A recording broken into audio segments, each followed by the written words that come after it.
జగన్ మామ press meet పెడితే ఉన్న రేషియో తగ్గిపోతుంది. ఆ పరిస్థితికి వచ్చేసింది ఈరోజు. ఏందన్నా అసలు రాష్ట్ర ప్రజలు ఎంత అయోమయం చేస్తున్నారు. మళ్ళీ జగన్ రావాలి కదా, జగన్ వచ్చి నువ్వు అసెంబ్లీలో బిల్లు పెట్టాలి, అవన్నీ పెద్ద తతంగం. అది జరగాలి, ఎప్పుడు జరిగేది అవన్నీ. ఆయనకి 30-40 ఏళ్ళకో ఆ పార్టీ ఉంటుందో నువ్వు ఉంటావు తెలీదు. అమరావతి రాజధాని చేసుకోవాలని చెప్పి మనం అంత కష్టపడి ప్రయత్నిస్తూ ఉంటే మళ్ళా సిగ్గు లేకుండా వచ్చి మావి గన్ అని చెప్పి. ప్రజలు తెలుసుకోండి ఇప్పటికన్నా.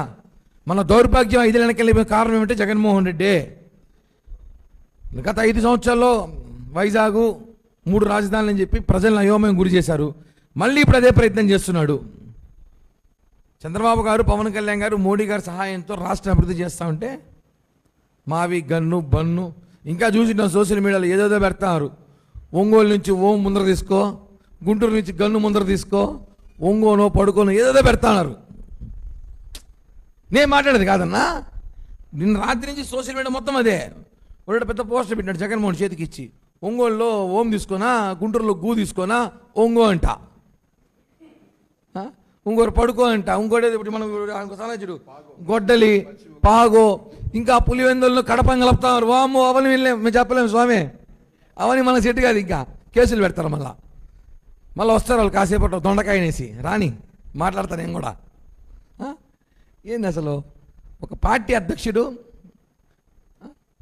ప్రజలు దీన్ని ట్రోల్ చేస్తారు సంగతి మర్చిపోయి ఎవరో షార్ట్ కట్ల పేర్లు పెట్టుకుంటారు. ఇందాక రాజేంద్ర ప్రసాద్ సినిమా చూసా, షార్ట్ కట్ల పేర్లు పెట్టుకుంటారు.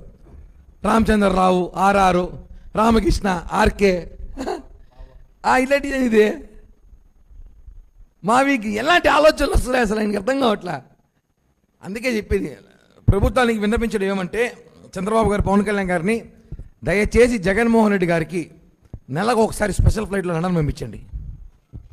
ఆయన మందులు మర్చిపోయి ఇచ్చినట్టున్నాడు, లండన్ మందులు. లేదంటే వైజాగ్ దగ్గర ఆయన రాజధాని తీసుకుంటామంటే మీరు ఒప్పుకోలే, అటనం పంపించండి, అటనం మాత్రలు వేసుకుంటాడు. లేదంటే మాకు ఈ కష్టాలు ప్రజలకి, మేము ఇలా మామిడాకులు విభూదులు ఎత్తుకొని ఇలా గన్నులు ఎత్తుకొని తిరగలేకపోతాం.